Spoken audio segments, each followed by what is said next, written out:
And joining us now in the studios, Katie Blount, Director of the Mississippi Department of Archives and History, and Spence Flatgard, the Mississippi Department of Archives and History Board President. Is that true? Are you the Board President? That's right. Wow. I was more surprised than anybody.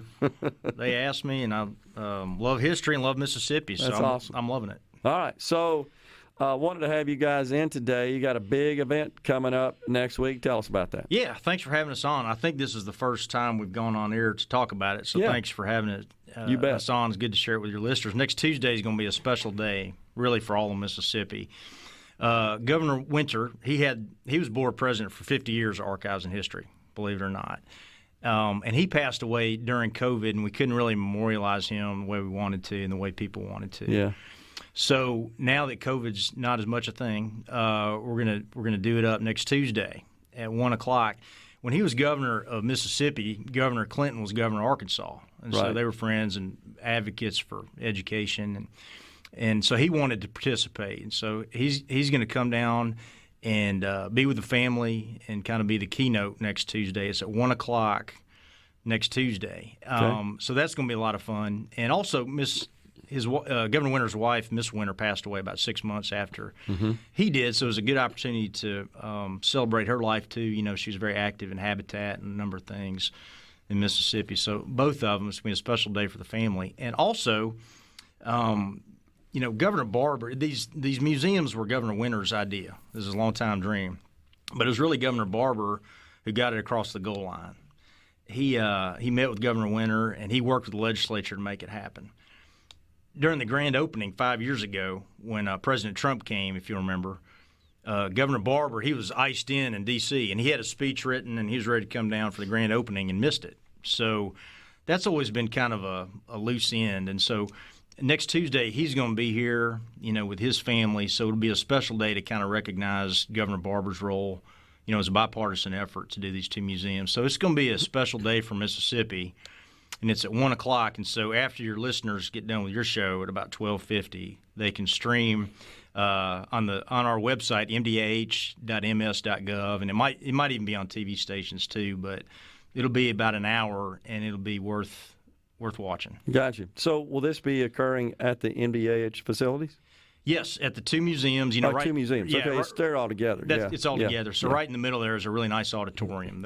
That's right. Ready. Yeah. Really is a nice facility too, isn't it? Yeah. It's a really cool place. Look, I encourage all your listeners to come. Sometimes I'll talk to folks, and, you've been to the two museums, and if they haven't, I get the sense they feel kind of guilty, like it's, I haven't been, and maybe it's going to take several hours I don't have. I get all that. But it's a place, you can come for 2 hours on a Saturday. And we really have the best, most compelling history of any state in the country. Yeah, I agree. I travel around. Since I got this job, I'll go to a museum of history like in Iowa. I always give this example. And I was looking around, and it was nice. A lot of things, and corn, and John Wayne's from there.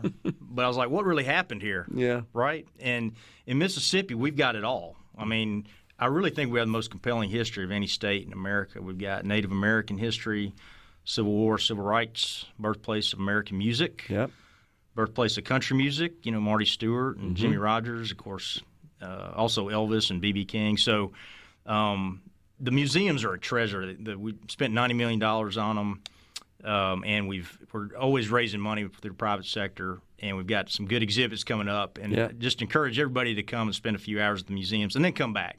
Yeah. So, Katie, what was the catalyst for this event to honor Governor Winter and Elise Winter? How'd that come about? And what about we doing an exhibit as well? We are. Yeah. This was something that we had wanted to do when we were really waiting until COVID eased up. It was very important to the family that there be a public celebration and that it be at the two museums, given all that Governor Winter did to make the museums happen. So we were just really waiting for COVID to ease up. We've been, with the family's help, raising funds to create an endowment to support field trips for school children all over Mississippi, so that no matter what the resources of the schools, students can come visit us. And so this day will be a chance to celebrate the Winters for their work and thank them memorialize them and celebrate the work that we've done to build this endowment for school children. And as Spence said, celebrate Governor Barber, who was absolutely instrumental in building these museums. And what's cool about this, not so sure that Governor Barber and Governor Winter were in perfect alignment on policy.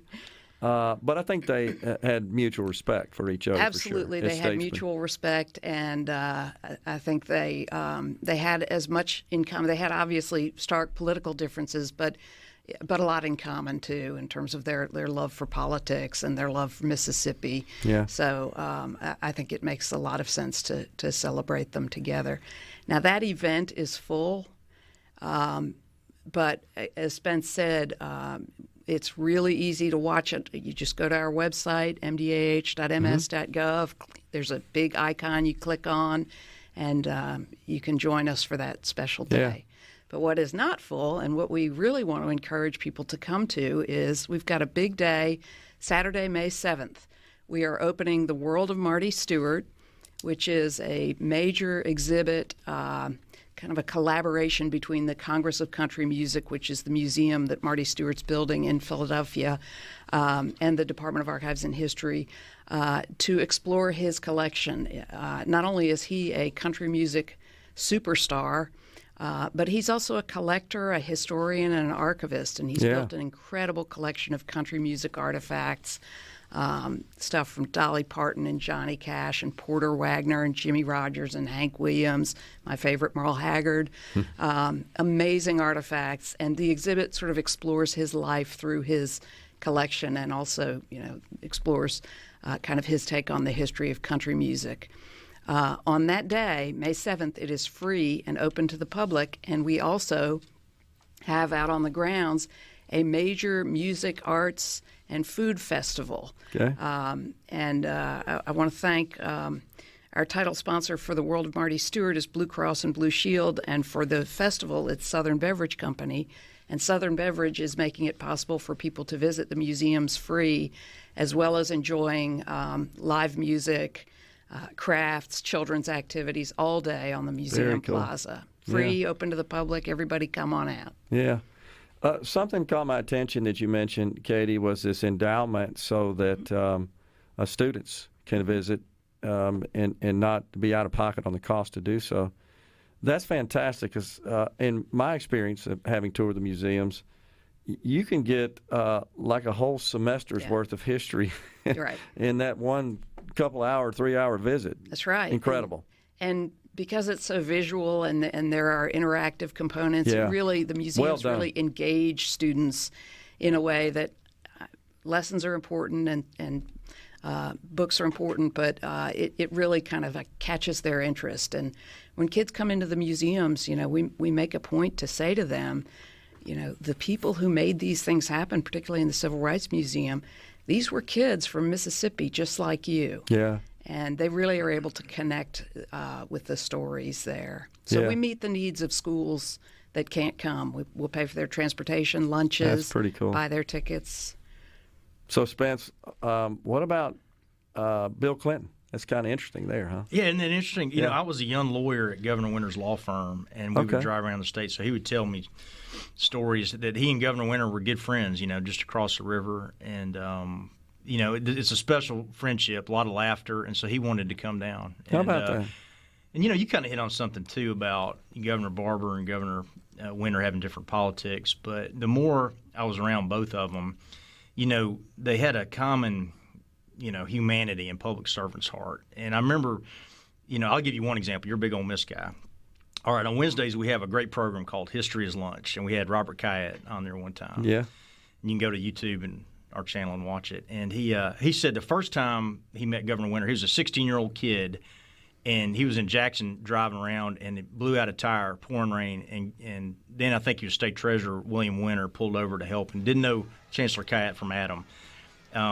And that's the kind of guy he was, and that's the kind of guy Governor Barber is. So next Tuesday's going to be special. That's pretty cool. Well, Congratulations on all the success and the event. And the other event is May 7th. Saturday, right? May 7th. That all sounds day, like a pretty into cool the night. deal. Yeah. Marty's collection's incredible, It's by the incredible. way. It really is. Come see it. Yeah, sure will. All right, Katie Blount, Spence Flatgard with the Mississippi Department of Archives and History have been our guest on Middays. Appreciate you guys coming in. Thank you. Thank you so Appreciate much. it. We'll talk to you soon. We'll be right back on Middays. Stay with us. We got some tickets to give away.